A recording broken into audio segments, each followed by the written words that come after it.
Welcome back. Recording again. I've got Panarchy J, Jeremiah back on. We're actually missing one familiar face. As of right now, Jether has not joined us. This was originally supposed to be a bit of a discussion, debate, whatever you want to call it, between Jether and Jeremiah. We got into it a little bit about religion, and we said this would be a good thing to do a little pod on and discuss where we all stand. But I'm not sure what happened. I'm not sure if he missed his alarm. It is a little bit early in the morning. But if he does drop in, we're welcome to having Jether back. But I figured I didn't want to waste this family man's morning time here before the kids wake up. So how you doing this morning? I'm doing pretty good. We stayed up a little bit later than I should have for a morning podcast on Saturday. I did too, but I'm on my second cup of tea. I'm feeling pretty fresh. Honestly, an hour ago, I was like, "Oh my god, am I even going to be able to talk?" So I'm just glad the miracles of tea and caffeine have done what they do best. I'm surprised you do it. What? When I was your age, I didn't want to wake up, especially if I didn't have to. Oh, I don't mind. I don't mind at all. I don't know. The thing is, I found that I do like a little push-ups and sit-ups in the morning. So that's kind of my real wake-up call. Like once I do that, I'm up for the day. So I did a quick set, and now it really gets the juices going, as they like to say. So I figure what we can do is maybe we can play a game of telephone, and what we can do is you can kind of lay out maybe a few of the things you think, because we're going to touch on religion, kind of where you stand, and I'll kind of say where I stand, and then maybe I'll have Jether on another time, and I could do the same thing with him, and then we can all come back together. That's kind of what I was just spitballing off my cuff. What do you think of that? Yeah, let's run with it, see where it goes. So I think the catalyst to provide a smooth transition, because I think talking about religion is a little vague, I think what was brought up, I know you are an ANCAP. That's a fair way to put it. Yeah. And I think that does go align ideologically with your atheism, because it's not. From the conversations I had with you, you are a well thought out atheist, and I used to be. And I'd say over the last 2 years or so, I've definitely found a faith. So I figured we can get into that. But I figure you start off telling a little bit about kind of your upbringing, because I think that's very crucial to a lot of people in their religion. What has them get to their adult belief system? So you want to get into that for a little bit, and then I can maybe share the same for me? Yeah. So with religion, I was just brought up atheist. I was baptized because I was the firstborn. My extended family is Catholic, so my parents had to go through the motions because they didn't know better. They were still young. They were 24, 25. Yeah. So, but I don't think they believed at the time. They just did it because it made everybody else happy. I see that's pretty prevalent within Catholics. I was raised Catholic as well. All right. So baptized, but never went to church. Grandma always tried to get us to go to church, but we didn't. We didn't care. We didn't know. It felt weird. But it wasn't part of our lives. There was no religion part of our lives at all. It was like the 80s. So I mean, it wasn't in the city. So it wasn't in the school. It wasn't. Nobody cared. There was no religion for me. Was there any community? I was gonna say, was there any community angle to it? Because I feel like that's the one thing that keeps people around, especially for Catholics, is like if you have like a community to it. Because if it is like the sterile ritual, that's where it lost me. Well, my parents moved away from the family to Denver when I was like just a baby. So even then, they moved themselves out of the community before they even really started.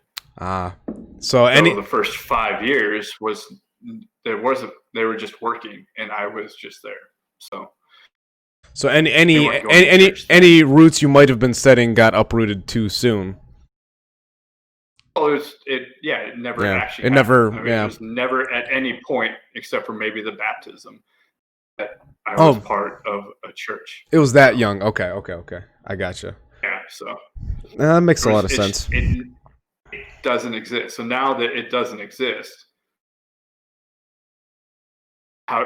what would it take for me to jump to become religious? Because I think Right. you mentioned that once people get married, they find religion, or once they have I kids, yeah, yeah. they find To religion. me, it's more the kid. It's And more the kid part of it. But marriage is also another catalyst I found, which is ironic because I am the most single I've probably ever been in my life right now, and I'm finding faith, which is weird. So, no, I mean there was definitely a big jump from me getting married. I found a better job, hmm and then once we had our first kid, I found even a better job. So there's definitely a push to be a better person once you get married, and then right, once you have your first kid. right. I can So see that. I could see how what you said is like once people have kids, they find religion. For me, I don't think I would ever find religion because it's just so removed from my me.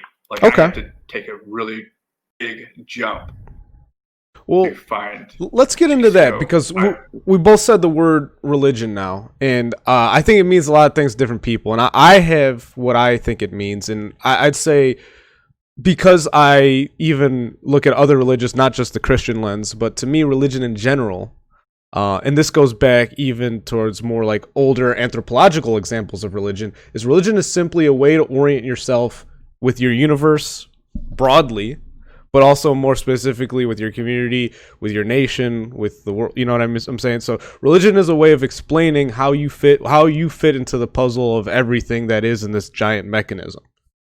yeah, religion seems to solve the problem of human beings, how human beings need to react with Yes. themselves and with other people. Yes. So it's very oriented.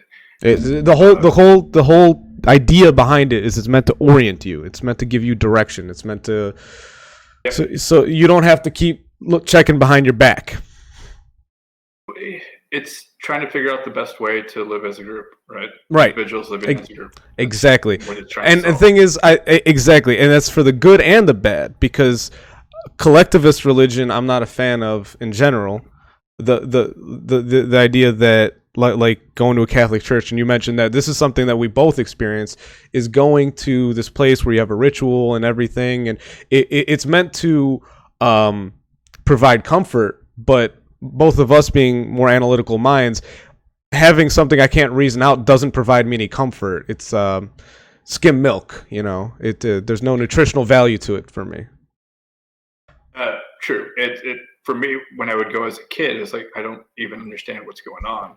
Right. Like when Grandma would steal us away for the weekend or whatever, something like that, we'd have to go to church. Yeah. I had no basis. I had no idea what they were trying to do. I just had to listen to some guy talk about some verse in a book that I tried to read, but it was too busy talking, so I couldn't read it. Well, Too much going on. I think So one of the issues I had too was it was a bit paradoxical because all the people who wanted me going to church the most, I'm not singling anybody out here, but you know, from grandparents to other family friends that I just remember as a kid, the people who took me to church, I feel like they didn't live the same parables we were talking about all the time. And I don't even mean that in a bad way. Like humans, we are what we are. But I always thought it was weird because it was like this weird charade we had, and we all pretend like everything's fine, and then you know, it had no. To me as a kid, kids are very observant. So for me, when I heard everything going on, and then I would look at like the other 98% of my life, I'm like, there was no consistency within it. And the thing is that I have to this day as an adult now, I have met Christians who are consistent in church and out of church. It's not that they don't exist. It's that my exposure to a young age and my family not being as devout, not saying just my immediate family, but like my extended family, that I always looked at especially Catholic church as a charade. It was a way to feel like you had, taken your ticket in line, you had done your Jesus for the day, and it wasn't about orienting yourself in the universe. That to me, that's what the religion is supposed to provide you. It's supposed to provide you direction. But when you're just going to like check a box, you're not even doing it for the right reasons anymore. And that's what led me. That's I was just trying to transition. That's what led me to atheism. But atheism led me down a negative spiral. And so I'm curious for you, because you said earlier, I think, I don't want to put words in your mouth, but what solace?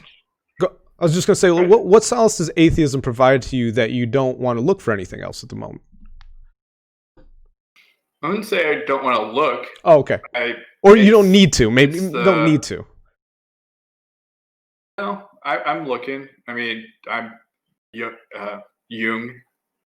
You're one of your favorite philosophers, right? Oh, he's very secular too. It doesn't that doesn't help Yes. the spiritual angle. But he was really into the mythology of Yes. religion and why it existed. Yes. Um, so once I heard Jordan Peterson, another buzzword that people don't like.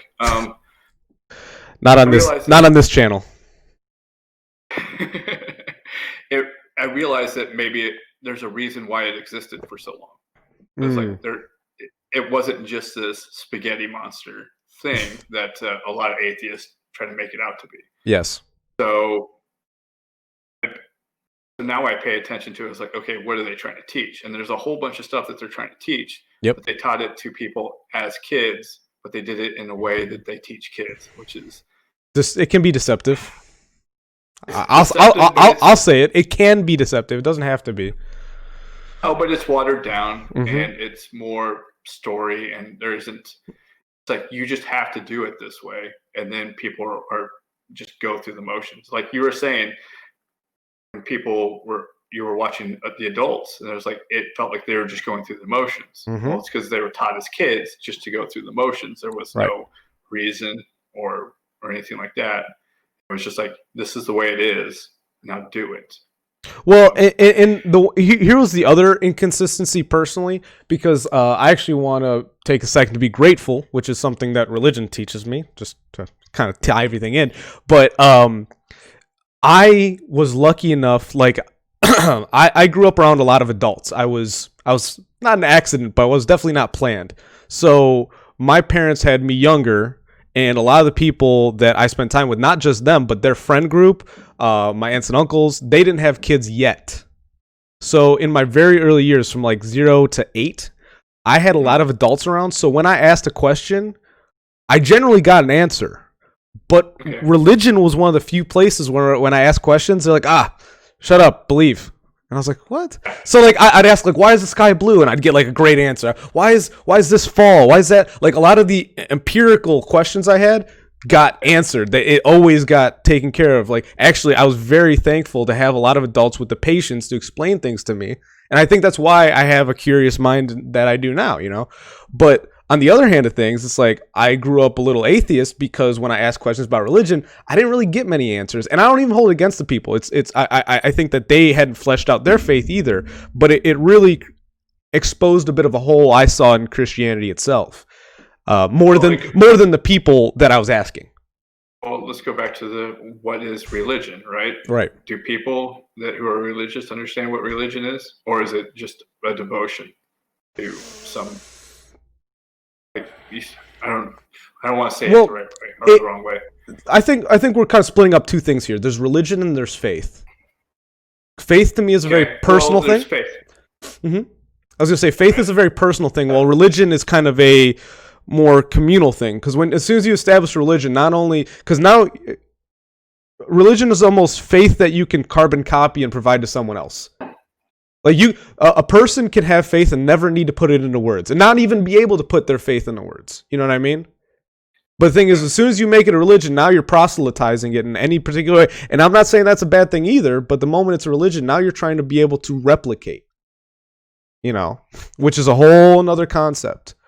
I know plenty of musicians who can play music, but they can't read it, they can't write it. Like it's like, wow, you made a great riff. It's like, can you write it down so I can play it? I have no idea how to do that. I mean, it's still a great riff. You're not taking anything away from the music there, but it's the communication side of things that I think religion can struggle with, especially through generations. You know. Okay. Yeah, I guess my point was they don't understand. I wouldn't say they don't understand. It feels like they're not using the tool in the proper way. They don't understand. They understand that it's a tool. It's just a thing that you have to do. Right.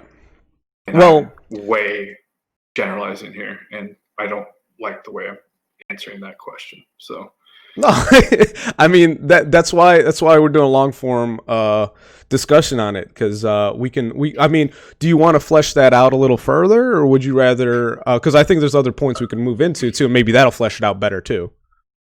uh, yeah, let me try a little bit more. Yeah, go for it. Is newborn Christians, is that the term? The people that are really devout and really love Born again. born again Born again, yeah, Christians, right? yeah. They know everything. They know everything about the Bible because they found something that really clicked for them as an adult. Now they get to experience it as an adult. Right. A lot of other people are just experiencing it because that's what they were raised up. Right. It was the kid version of it, and they don't realize that. Like, how many things have you had to relearn in life from school that wasn't right, and all that stuff? It's like, oh, this is stupid. Why wasn't this taught to me before? Why couldn't somebody point this out before? It's because the level of depth of school wasn't strong enough for you to figure out the right answer. Right. It's the Civil War. It's like North good, South bad. They had slavery, North beat the South, and we still have the United States, right? But when you get into the history of it, it's like, well, this is way more complicated. Why would a whole bunch of poor white people fight in the South to protect slavery? They don't benefit from it. I'm just glad that on my own podcast, someone else brought up the Civil War before I did. So, but I mean, it's so much more complicated. And once you get into that complication, it's like, it's okay. So there's a lot more to it. I think you highlighted, because I assume you're comparing like the Civil War with religion, as far as like the way we teach our youth, and I think that's a great point. Is Civil War in particular? That's a major topic buzzword for me, because I think that is a very. I feel like people. The reason why Civil War is a great metaphor you're using is I feel like people think they know exactly what was going on and what happened with it, but under further review, I think even I mean, that's the thing, is I think I know a little more than the average person on the Civil War because I looked into it. But even then, I'll admit, if anyone's like, I'm a Civil War expert, I will shut the hell up and listen. You know what I mean? Because I feel like my knowledge isn't substantial enough either. So that being said, is like when I hear like a good Christian pastor or whatever, like I'm like I'll give them a moment. But the thing is, this is one thing I want to ask you too, is do you find a lot of times when you're listening to either a pastor or any reverend event, whatever, that it becomes a bit of spiraling, conversationally, that like when you're talking dialectically to someone, you're going more straight lines. You're question. It's a cascade. It's a like ladder. You're going from rung to rung to rung to rung. While it's like you go to a rung and you step off the ladder. You're putting the ladder away, and it's like, well, why'd you do that? There's not actually a goal in mind, I guess, is where I'm saying. Have you found that to be a problem or no? Okay, so I moved down to Alabama with my family, and one of the things that I had to compromise with my wife was that we had to go to church if we're going to move away from her family. And so it's like, we need to be part of the community. I'm like, that makes sense. Mm-hmm. The church that we found is the pastor used to be atheist. Mm-hmm. So, and then he refound it. So now he loves it. And he's the type of pastor that's reading 10 different books a month. And he's just seeing all the patterns between that and the Bible. So he gets really in depth and nerdy about it, and I enjoy it. I love that. Yeah, so he'll quote Jonathan Haidt, The American Mind. Yeah, so it's like, so he's connecting a whole bunch of stuff, and I'm like, okay, I'll sit here and listen. I'll enjoy this. I respect the hell out of those pastors, that they don't just sit on the laurels of their dogma. They're looking to expand it only makes the religion more alive when you're connecting it to other things that are relevant. Yeah.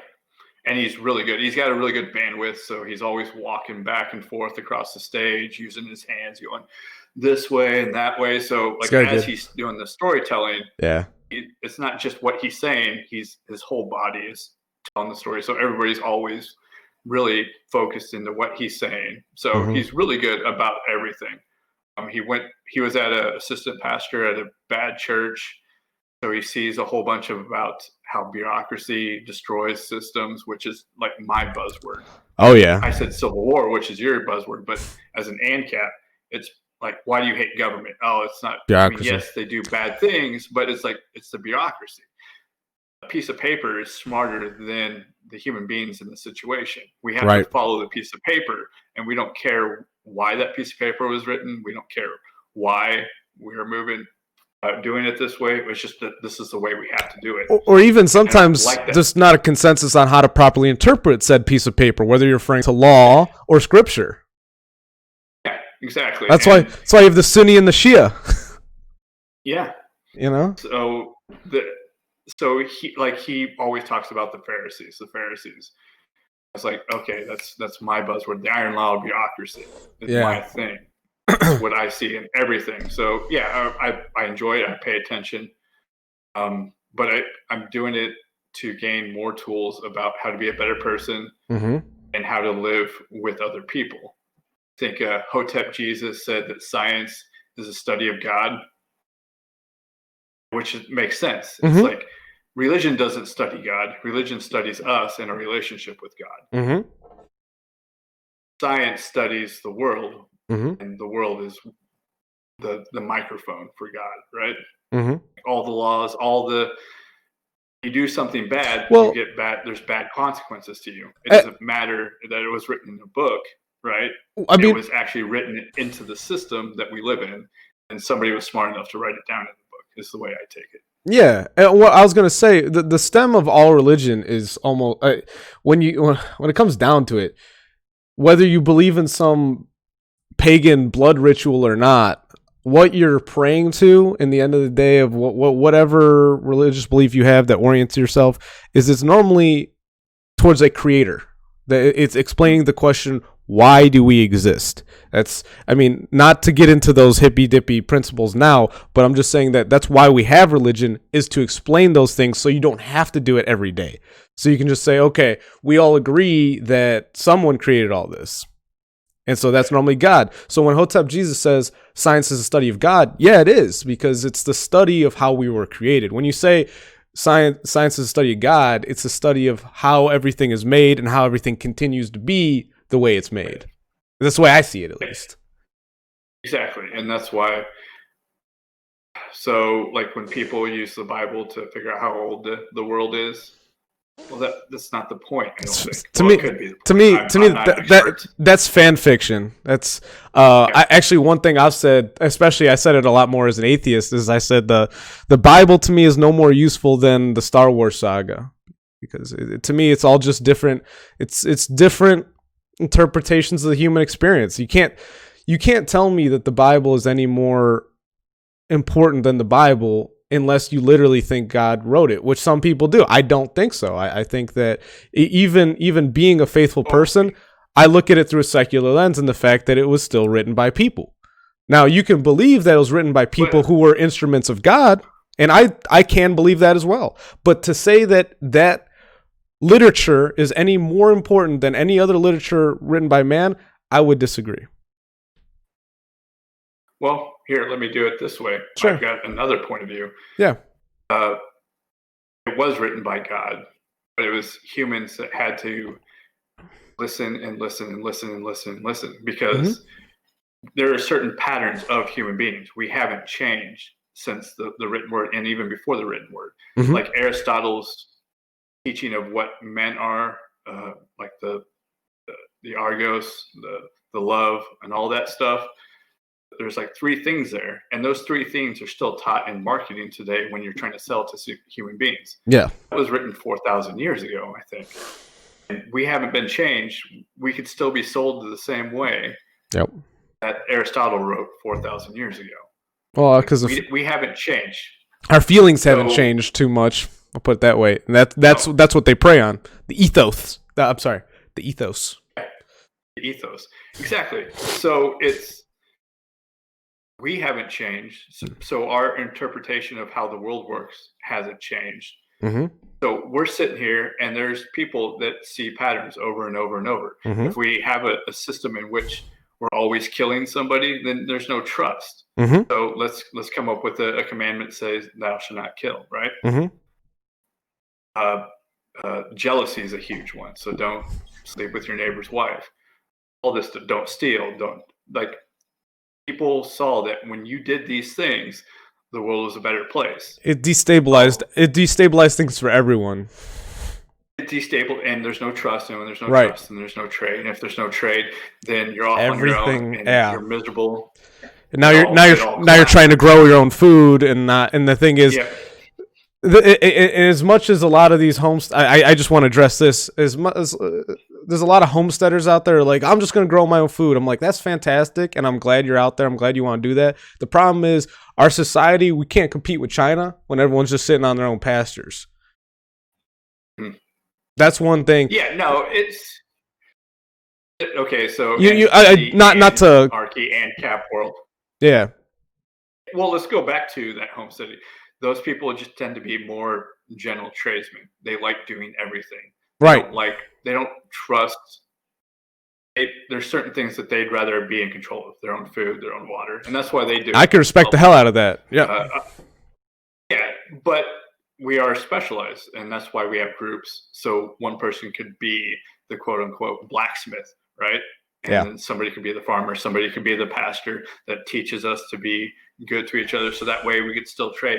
The blacksmith can trade with the and that's why we have currency that's why we have currency to standardize the value of labor. To make it easier. Yep. Well, yeah. So it all different types of people once again, but this hasn't changed ever. No. There's the bureaucratic mind and all that stuff that we talked about. This hasn't changed. So if this hasn't changed, this is because this is the rules of the world. The rules of the universe are this way, and we have adapted to it. So if we're paying attention to it and writing and saying that God told us this, he did. If he created the universe, because he said, here's the code. This is how everything works. When you do things this way, you get this response. When you do things this way, you get this response. And that's what they wrote down. So never a way of interpreting the patterns, like we were saying. Exactly. We're interpreting the patterns, but if God created the patterns, you got to fly. Oh, you got a fan over there. he's digging what you're laying down. But so technically, he did write it, right? Yes. He wrote all the code, and then the human beings just found what the code was and wrote it back down. Yeah. Technically, he told everybody. Well, that's the thing is, and this is one thing I discussed with Christians a lot recently, is it's like, you can think that you came up with that song, that verse, that, whatever, the writing, but at the end of the day, you didn't create yourself. You didn't create this universe. So at the end of the day, the glory goes to God, as people say. And I would agree with that. And that's actually, Jung has opened that up to me. The way he says you need to stratify your ego, your superego, and everything like that, is your ego doesn't need that level of validation. When you do feed your ego that level of validation, like, I did this because I did it, that's a dangerous path, and that leads to some very dangerous ideologies when you allow that to happen. That's why he says that religion, it's the best course for society, because if you have a union of people who all think that what they're doing great is in the glory of something mutual, everything is a lot better, because now, instead of having a whole bunch of competing individuals, you have a bunch of competing individuals, but they all feel like they're in unison for a better system, if that makes sense. Yeah. That's kind of my biggest pitch against your ANCAP atheism.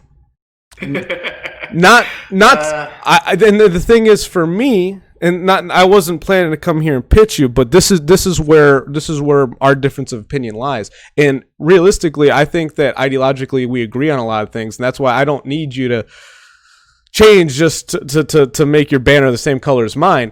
But my argument is this: is that when you're trying to create your social web, for me, I can trust people a lot more knowing that they don't think they're the ones responsible for their goodness. Because I don't.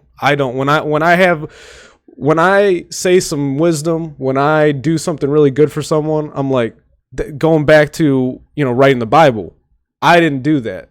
That was the force that guided me to do that right thing. Wasn't me, because I'm an asshole.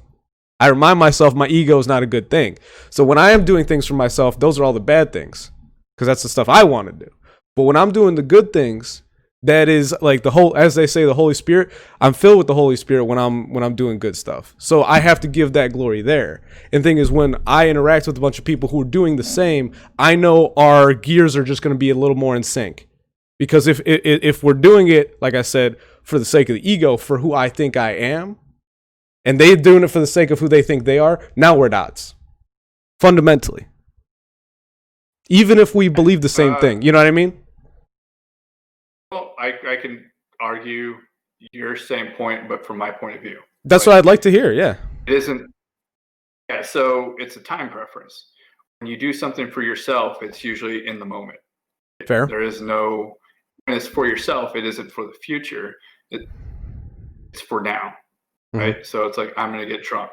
Well, your future self in the morning doesn't want you to get drunk, but you don't care. You're doing it in the now. You're doing it anyway, but when you do... Yeah, you're doing it anyway.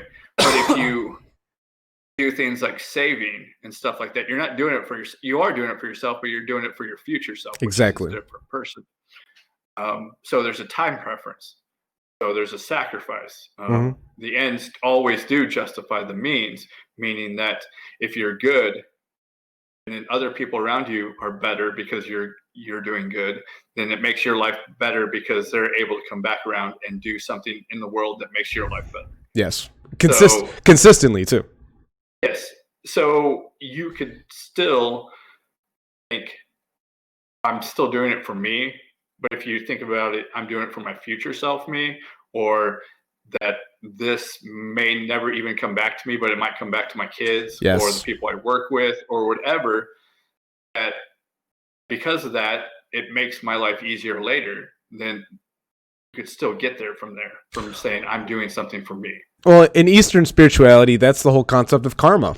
It's you do good things, and some people think of it as this like equation that you're like owed good karma at some point, but I think you just laid it out better than that. Is like you said, you do good things and you don't know if it's going to come back around to you, or maybe it'll come back around to your kid in like 20 years. You don't know. But the thing is, you're doing it simply for the sake of, in the moment, like you're saying to start this whole thing off, you're just making the right call for the long run. And that to me is why I think we can both get along just fine.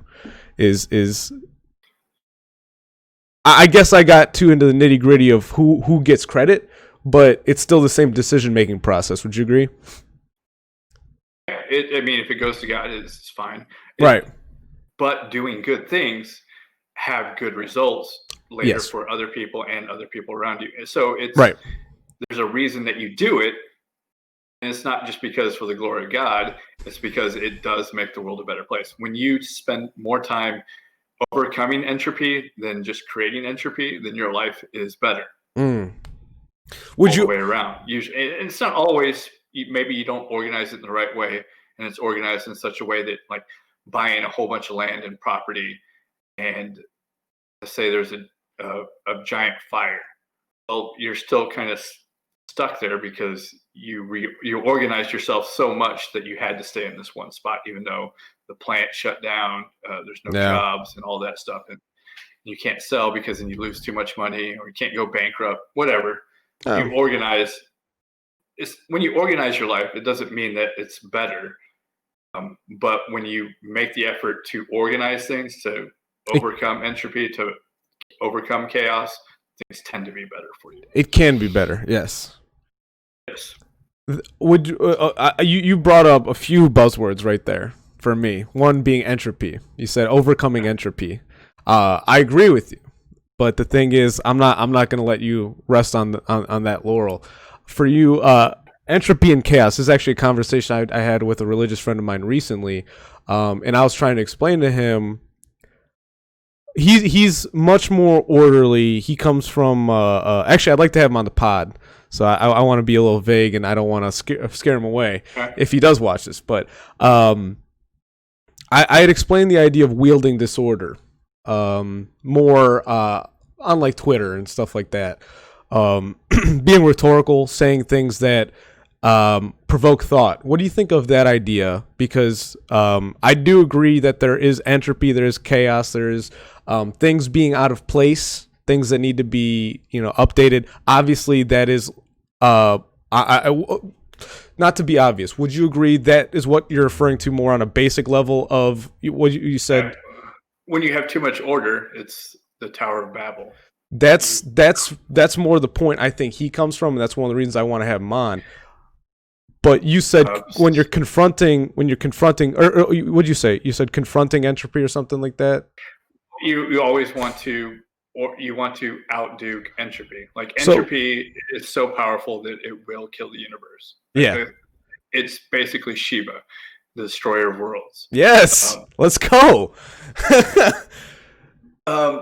That's the biggest force, and there's only a few other forces that seem to compete with entropy. One is gravity; it brings matter together, and the other one seems to be evolution. Right? Gravity can also destroy matter, though. Too when it goes too far, it turns it to energy. Well, it turns it to energy. So I guess energy is even more of an organized thing than matter. Yeah, never thought about that. But that's what it's all about. But the other one is, my point of view, is evolution. Okay. Evolution fights entropy. It's always trying to find a better system, organize the system, find a better route. Yes. For living organisms. So those things, when you fight entropy, you get better results. Without gravity, we wouldn't have a planet. We wouldn't have a sun. Would you say that entropy is almost like the natural selective force of the universe? Almost like we say natural selection as far as like living organisms, but do you think entropy is almost like the yin to the yang of all order? Because that's the way I look at it from a Taoist perspective. Yes, right now in our time preference, but in the end, entropy wins. I think. Well, according to the in the physics we understand, entropy normally wins the war.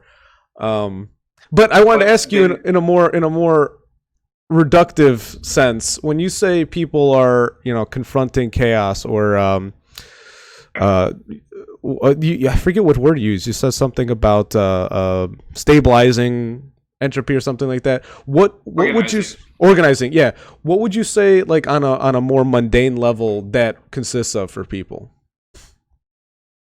Because obviously you can do it.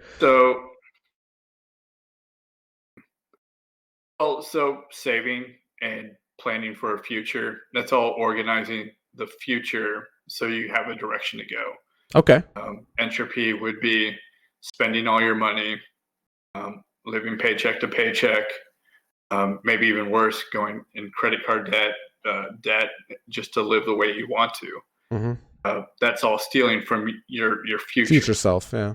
When you organize, yes. So let's think about now versus future now. Mm-hmm. Entropy means that your future now will be worse off than your present now. Mm-hmm.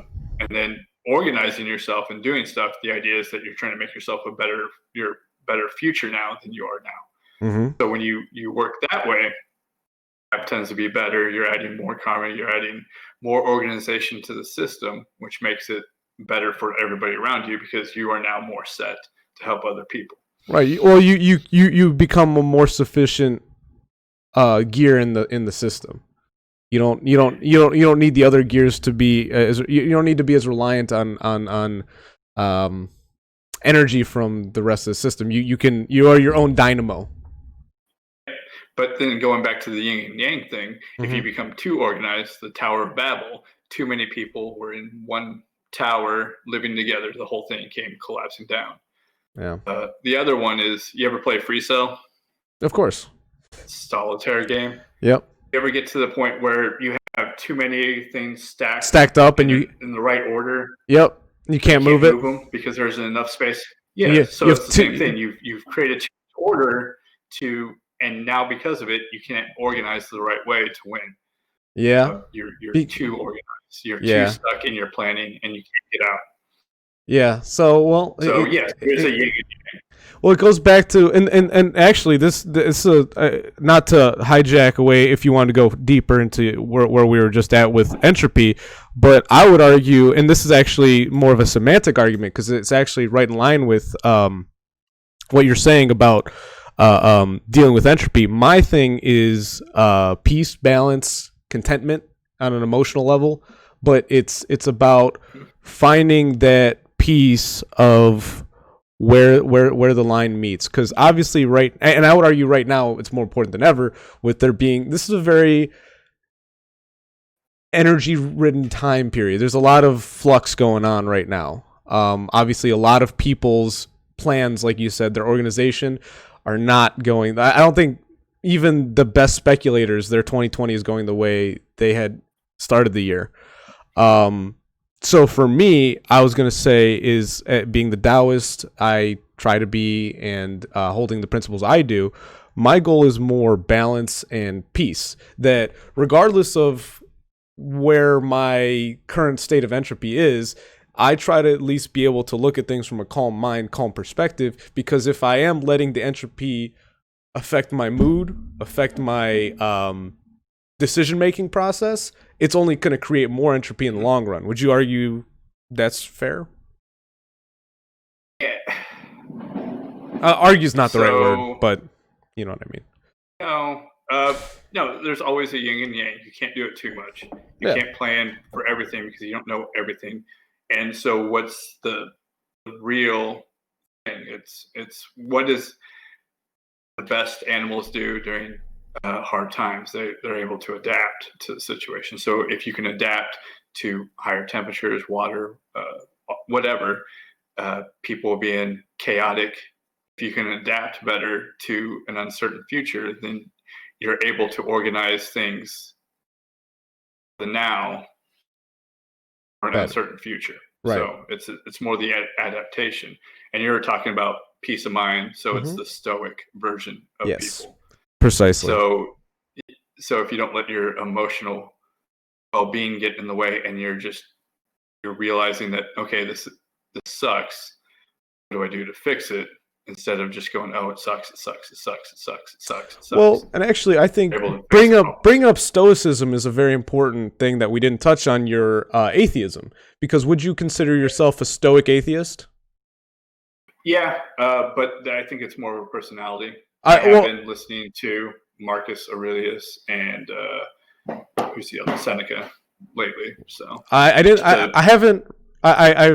read some, I've listened to some Marcus Aurelius, not much Seneca. I know Seneca has some good quotes, but Marcus Aurelius is pretty much the OG Stoic for most people. He's really one of the first people to accomplish a lot and write about it in history. Because there was a few Stoics who were like just straight up poets, and that's pretty much all they did. Marcus Aurelius was one of the few guys who like was a competent leader, but also a competent philosopher who wrote a lot about it. So yeah. I haven't gotten into the Marcus Aurelius as much. Oh, okay. Tim Ferriss pointed me into the Seneca world to actually see. So I downloaded one of his people doing the audiobook of him. So okay, I'll have to check out Seneca, because it's Seneca is just letters to people. He's giving advice. Seneca's Roman, isn't he? Yes, that's what I thought. Yeah. Both Roman, yeah. It was at the same time as Marcus Aurelius. Okay, I wasn't sure if he was before or after, but he wasn't writing. He wasn't writing it down for us. He was writing it down for his friends. For his friends, interesting. Because trying to help his friends. Marcus Aurelius is more memoir. He's pretty much autobiographical in his writing. But the reason I ask you that is because I'm gonna try to see if you can make a case to defend atheism here, because you being a more stoic atheist, whether it's personality or not, to me that matters little. I mean, not to say that, I'm just saying you have your personality because it's the way you orient yourself in the universe. It's your religion, for lack of a better way to put it. So what I would argue is the non-stoic atheists out there, do you think they give you guys a bad name?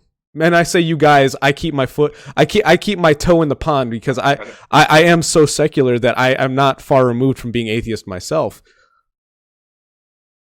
Well, yes, if you're an emotional atheist that wants to attack other people for their religion, well, then you're not really an atheist. You have some religion there, and you just don't know what it is. Exactly. If you're a true atheist, then it's just outside that system. I mean, you hit the question right on the head. Is that I don't think anyone. You can't say you're non-religious. Everyone has a religion, like you were saying. It's just if you want, you either look into it or you're letting someone put their religion on you.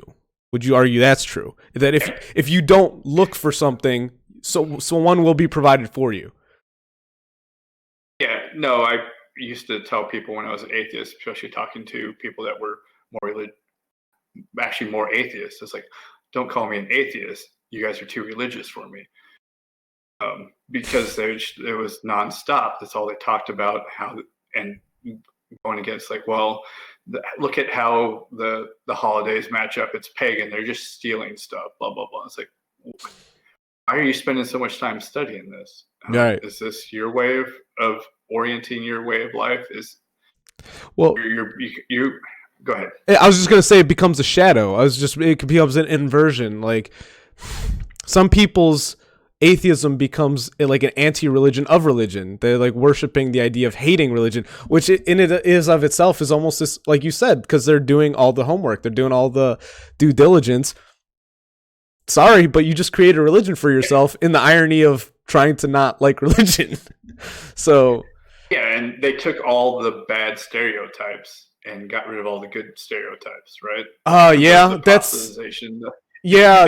Well, that's really the issue of it, isn't it? It's and the thing is, and this is what really annoys the hell out of me, because Bible thumpers can really annoy me. Especially when they don't have the analytical mind to back up what they're reading. Not to say that the Bible isn't good. My problem is when you have a conversation with someone and they realize you got them, and then they read the Bible, and then it's like talking to a brick wall, because they know the scripture to cite when confronted with the problem, but the problem is there's no nuance there to go any further.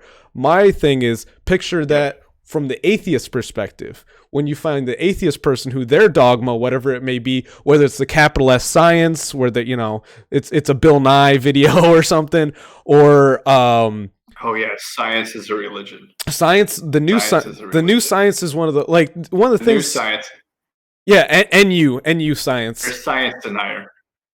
Right. Science denier, right? Well, and the thing is, it's a religious thing. I grew up loving science. Oh, it's very religious. You have to believe it. Well, that's the thing. You have to believe it on faith. But that's the point of science is free inquiry. Go ahead. I was just going to say the point of science is free inquiry. You're never supposed to believe it on faith. That's the whole point. You're supposed to always question it. That's why we have a hypothesis. That's why we have the scientific method of... the scientific method. It's not science. The stuff we've learned. It's a system. And that's why we have theories. And that's why we have very few laws and mostly theories, because it's a working principle that we agree on. But the whole point is we're supposed to be stress testing it always. So the irony here is when you start questioning science, people go, oh, like perfect example, question the moon landing. People lose their shit. They lose their shit.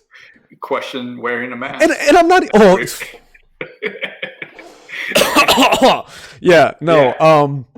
No. It's bad because it's to me it's the best litmus test for understanding you can't have a civil, much less nuanced conversation with someone when they would rather go to a social norm than answering a question.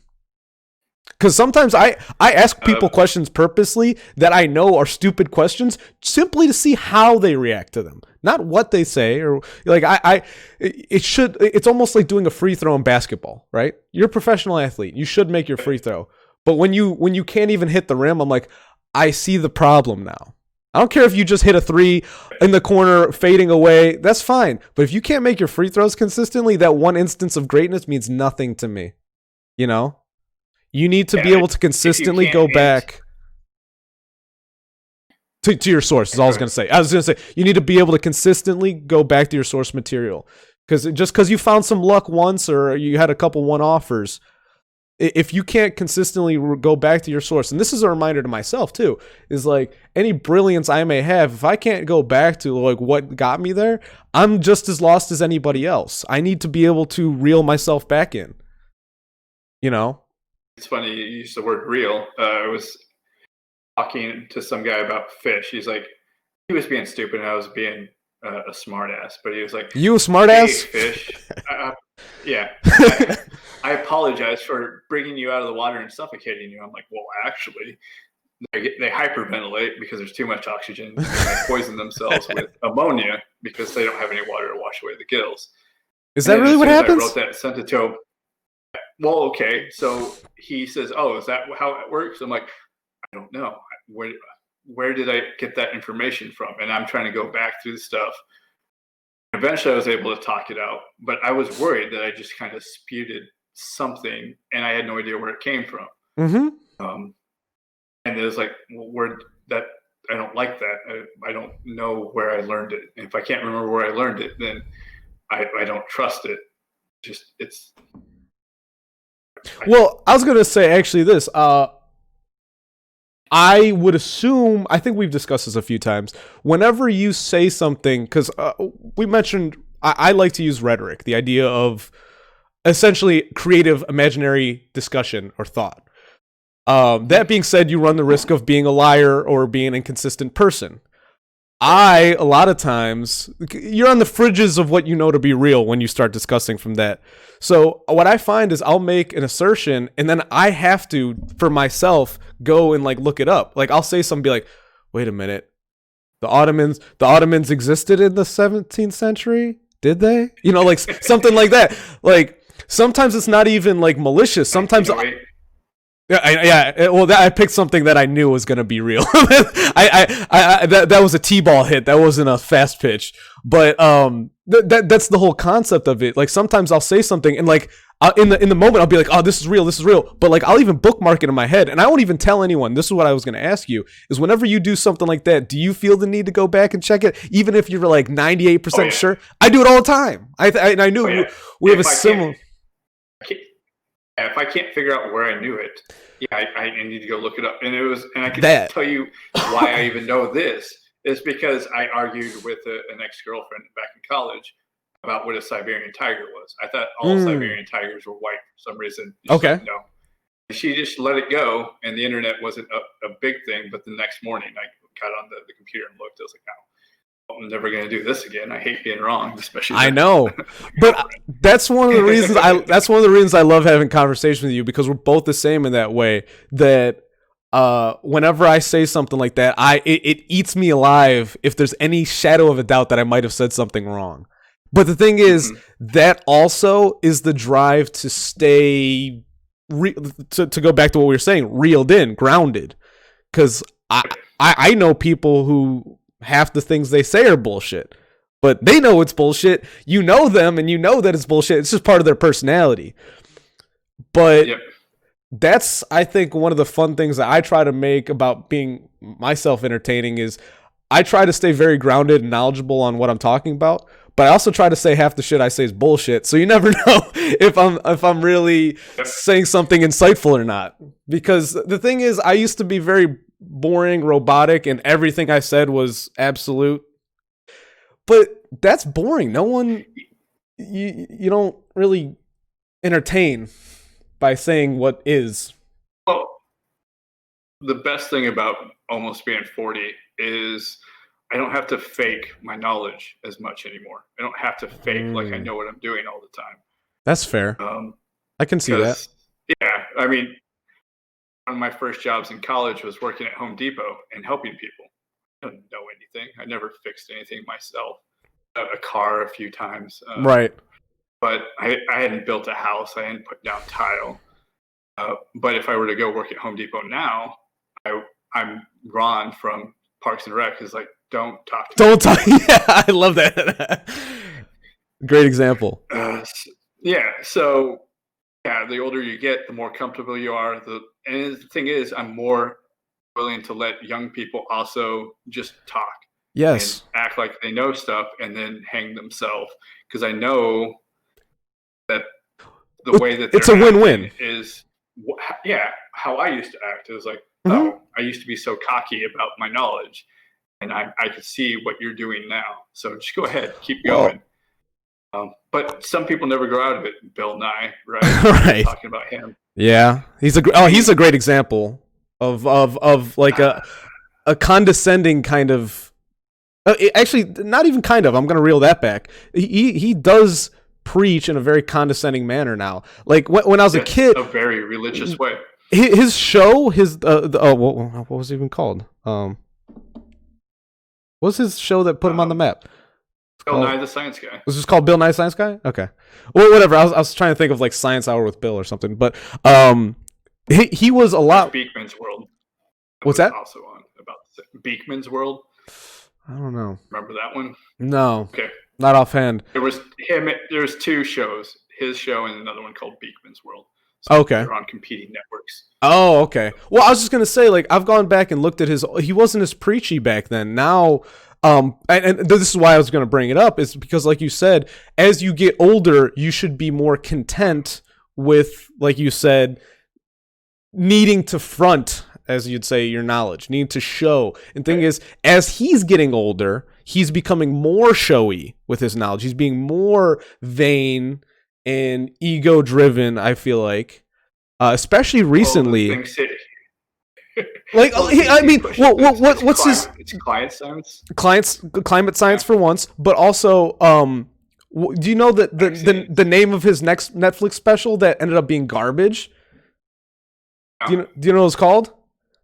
No. Oh, you're gonna love this. It's called Bill Nye Saves the World. Oh, you know what? I did. I tried watching like 2 or 3 episodes. Yeah, I did too. I couldn't do it either. He was too condescending, too preachy. Yeah, and he was like, "You're an idiot," and he wouldn't let the people talk. And the people that he brought on were really bad people to talk about the subject, so it made him look crazy. Well, in the show structure was so diluted.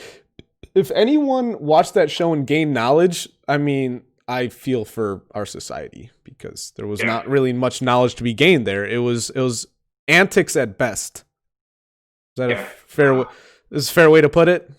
No, it was propaganda. It was propaganda, but also, like, if you're simply, even if you're ignoring the propaganda, well, because here's the thing, propaganda only works on stupid people. That's why it's called propaganda. If you already have the knowledge, you don't need propaganda. But if your mind is empty and you don't have, like, these grounded principles we're referring to, you are susceptible to propaganda. That's why reading, just analytical thought is the inoculation against this propaganda. But if you don't have that, you are susceptible to it. But even if you're not susceptible to it and you were going to watch that show, the antics weren't even entertaining from purely enjoyment standpoint. That's the point I'm getting to. He didn't even hit the litmus test of being fun.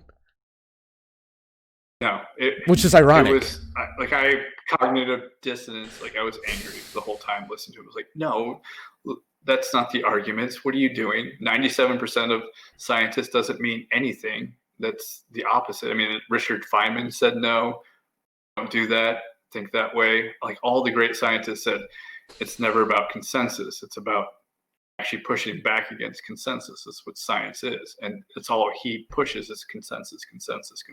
Well, yeah, he doesn't want he doesn't want the Discord we were referring to earlier. Plug for my Discord channel, shout out.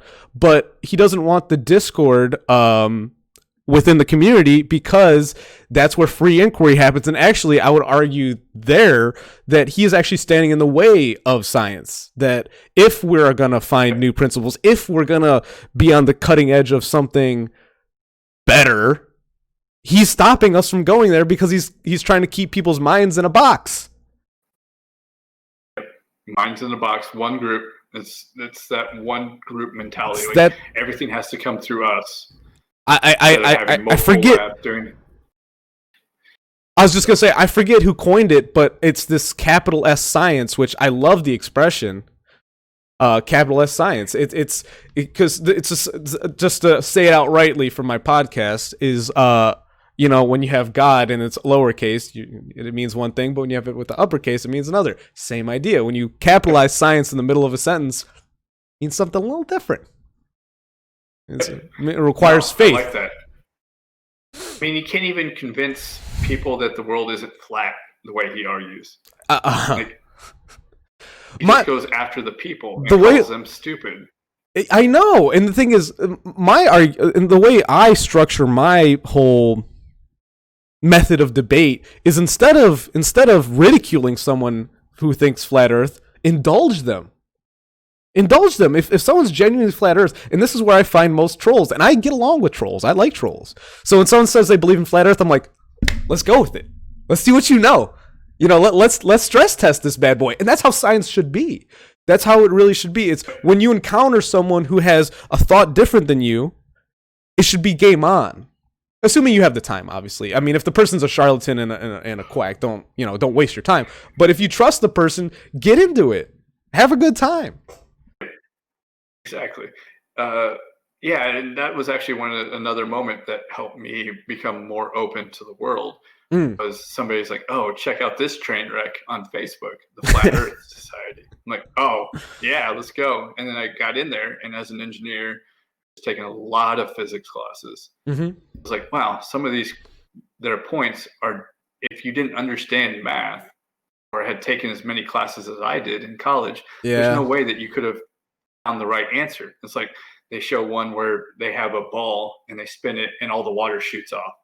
It says it's only spinning 25 miles per hour, and it shows the Earth. The Earth's spinning at, I think, 6,000 miles per hour. Yeah. It's like, why isn't the water shooting off there? Oh, it's angular momentum. When you actually calculate the distance from the center to the edge and how much angular momentum is happening, it's less than gravity, a lot less than gravity. So gravity holds it into place. But when you do it with the ball at such a smaller speed, of course, way more angular momentum, so the water spins off. There's no way that you could do that unless you had some math background in physics and angular momentum to even think that, because you would just go, wow, 6,000 is way more than 25, and how come that's not working? I mean, I don't, and this is where I defer to you, because I don't have a profession that tests my math knowledge, but I did very well in math growing up. And with that being said, I just want to say that basic trig really helps refute flat Earth, and all flat Earth proves is how many people don't understand basic trigonometry. Because to me, the way trigonometry to me, and I was just gonna lay this out there and see if you agree. To me, trigonometry is all about triangles, but to me, triangles bridges the gap between circles and squares, or circles and rectangles. You know, it's what allows anything straight line to be compared to something that's circular or, spherical. Oh, it is circular. It's all angles. That's the whole point of it. It's circle is bridges the gap. It bridges the gap. So if you can understand trigonometry, you can understand the forces. That's where physics all comes into play. But if you can't understand the trig that is behind it all, you're not going to understand any of the physical concepts. You're not going to understand any of the mathematical concepts. It's going to be foreign, And I don't even want to sound like I'm an expert, but that's just what I know on my limited understanding. There's an easy one to do. Sure. So the Earth is a flat circle, right? Yes. And the northern hemisphere is towards the center. And then the Earth, or the sun, rotates over the top of it. Is what they think. And then at summer, the sun gets further away from the center of the Earth, and as summer comes up, it comes closer to the center of the Earth, and that's why it works here in the northern hemisphere. That the days are longer in summer and then shorter in winter. So now go to the southern hemisphere. If the Earth is still 24 hours a day, how can the tip of Argentina have a longer day? I was about to say have a 24-hour day. I would argue that just shows the white privilege of the Flat Earth Society. They can't. They can't. It's all just one big conspiracy. They can't see the light in front of them. Yeah, it's like, well, in Antarctica, there's still a full day at night. How does that work? If the sun's on the other side of the planet, hey, how do you still have? Dude, sunlight don't start doxing me right now, okay? Because I don't know if you know, but on my Twitter profile, my location is set to the other side of Antarctica. the wall. Yeah, you just revealed. That's why I said that like over a year ago now. But I was like, the funny thing is, anyone who interacts with me for more than a few months knows I live in Ohio. But I was like, you know what? If I'm gonna set it, I'm gonna have fun with it. So I just set my location to the other side of Antarctica. And I'm surprised no one's really called me out on it. I'm hoping some people like, hey, you're a flat earther, because that's another thing I like to do online. I'll like to post that I'm like from one tribe that I don't agree with, just to see how people will react. They're like, oh, he is part of that tribe. I'm like, no, I'm not a flat earther, but how would you treat me if I was? That kind of deal. Yeah. Oh, that's good trolling. Oh yeah. Maybe I should try something like that. I have to be in the mood for it. Obviously, I don't always have the energy for trolling. To me, trolling is an excess of time and energy. You're sitting there and you don't have any plans, and you do have Twitter fingers, and what the hell, Yep. But things, see if they react. Yep. We are just past an hour here. Jether did not make it, but I think we had a very interesting conversation that meandered. We hit a lot of the things I wanted to discuss with you on religion, but I just wanted to give you a chance to. I assume we're probably getting close to the witching hour when the little tykes are going to start running around. Yeah, one already woke up and he laid back down. So. Oh, that's good. Saturday morning. But I just want to give you an opportunity. Is there anything that we got into that you maybe want to touch back on, or even just flesh out a little better before we sign off? As an atheist, I want to reinforce that science is a religion now. Yeah. That's so annoying. Yeah. So, and atheism is a religion in that way. So that's one of the main points I want to discuss with you, because that's the thing is I know that you're inoculated against that sect of what it is. It's emotional atheism, because you have the analytical mind. Is, to me, the atheists that are exposed to that capital S science are the people who can't conceptualize it. That when you can conceptualize when you can sense the propaganda because you know what the truth is, you can't be manipulated by the propaganda, because the propaganda isn't meant to get you to think. It's meant to get you to feel. The thing is, if you understand what's going on, you don't get that emotional reaction because you can see past the facade. Well, I'm going to take it one step further. Sure. I love it. The reason I'm even better at it is there's so many things that I've ran into that I don't know everything. Yeah. So it's like, okay, let's learn about the Civil War. Oh, that's way different than what I was learned or what I thought I knew before. Flat Earth. I went into Flat Earth thinking, oh, there's just a whole bunch of idiots. But no, they were using some really good logic techniques to trick people. I'm actually less sure of how the world works now than I was 10 years ago, 15 years ago. And because I'm unsure, that means I feel like I have to question everything. Yes. But the thing is, and here's where I think, well, we agree, is I like to find the inconsistencies because I consider myself so well read, or at least well exposed. I'm not, I'm not Mensa or anything. More exposed. Right. I'm not Mensa or anything, but because I'm so exposed to a lot of different things, I'm genuinely, the whole thing I'm built to is I'm genuinely excited when I find an inconsistency, or like when I make a mistake, or there's something that I like didn't learn enough about, because it's an opportunity to grow. The whole reason I bring that up is the people outside of you and I, and there are a lot of people I know that are mutuals on Twitter, they're the same way, but the other camp is the people who, when you expose an inconsistency for them, either in their own knowledge base or show something lacking in their knowledge base, they get defensive. Because and here's the issue I see is because, one, it's an emotional argument, but two, you're attacking what they see as their character, their ego, their manifestation, who they are. And the thing is, I don't consider my thoughts to be who I am. I would assume you're in a similar camp. I don't know. I've never thought of that. Okay. Usually what I hear is when people get angry, what is happening is they've got two conflicting ideas that were true. They can't be true because right, cognitive dissonance. Yeah, that's the cognitive dissonance side of things. At that. Right.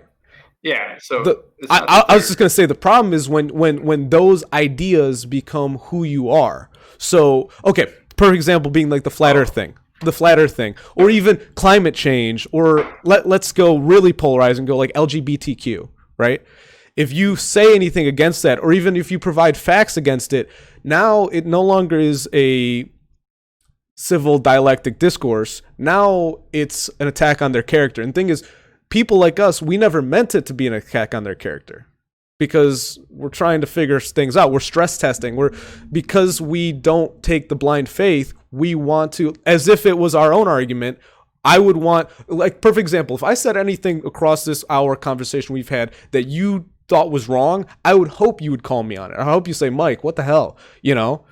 The thing is, that's not this other tribe I'm referring to. That's not their discourse within each other. Everything is placating to one another. Everything is appeasing one another. Everything is not offending, not transgressing, and it's about almost unity and not rocking the boat. And ironically, that makes your boat it puts your boat in choppy waters while we're sitting in a haven, not dealing with much at all. Because we're tending to our boat constantly, and their boat is in choppy waters, and they're just going along for the ride. And the thing is, anytime, because you are that one more wave that they're getting when you ask a question like, so you do believe in climate change? Wait, you do think there's more than two genders? And they're like, ah! They lose their minds because you're like the millionth person to ask them that, because they don't have an answer. That's the problem, is they've made it part of their character, but not part of their ideology. Did you think that's fair? Yeah. Well, I don't think the world is more choppy for them. What they're doing is they're just they make it choppy. Side of the boat. Well, they're gathering on the edge of the boat, and now the boat's going to capsize because they're all on one side. That's fair. Instead of being distributed and well thought out, and trying to put themselves in all the places, they're trying to put everybody in one place, and now it's going to topple the boat over. Well, I was going, and then people like you and me, we were trying to counteract it by creating a bridge that goes further and further. We're making a lever. Or so that way, as more and more people go there, it took less weight to move it back. But then we said, well, screw this. We're not going to use the wood to keep building a plank. Let's just start building our own boats, building our own islands. And now we don't have to be associated. Or my thing is this, and then this is what meditation and spirituality is for me, to get back to the religious side of things. That's my port. Your boat is very important, but it's also important to be able to have a safe port to hitch back to. And that goes back to, I just want to tie it back into the beginning. We were talking about religion as a way of stabilizing yourself. And the thing is, acknowledging what your religion is, because my definition, like I said, is your direction. And I don't know, do you agree with that definition I have? Because not to say, oh yeah, it's absolutely, atheism can be your religion, like you were saying. But I was just going to say, it's an anti-religion. When it becomes religious, they're attacking other religions. Exactly. And so instead of creating a port for yourself and others, anti-religious people are like, why the fuck do you have a port? You should just be out on the ocean all the time like me. Like you're the one who's they never set a good example for themselves, and they're like, why don't you be like me? And then I'm like, cut to look at them, it's like, because of that. But all right. And all right, we're done, right? Yeah. I mean, I don't know. I feel like I keep just trying to like add one more thing and one more thing and one more thing. No, I could keep going. It's like, oh, let's say something provocative. Like, oh, wait, I got 5 ideas on this. Well, this is what you have when you have 2 Twitter trolls trying to finish a conversation. Well, all it means is we'll have to do one again, and hopefully we can get. Well, like I said, I'll probably try to have Jether on at a time that's more conducive to both of us, and then we'll also try to do a 3-way real soon. So yeah, I said that provocative on purpose. All right, man, it was a pleasure. Yeah, and next time we need to talk about your Taoism. No, that's the thing. I figured bring that up. How about that? Next time you and I come on, you tear into me about Taoism. Do a little research and please tear into me, because I am a self-proclaimed Taoist. I've never been knighted by the order, so let's stress test my faith. Sound good? Is that how that works? I don't know. individualism. Well, that's the irony. That's the irony I'm bringing up is that every Taoist is self-proclaimed because there's no divine order to it. Well, I mean, there's a divine order, but it's not like a mandate of heaven, some China shit. Ironically, they're the ones who.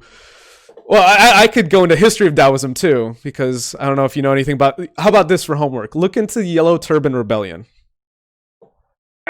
because that was I have no idea about it.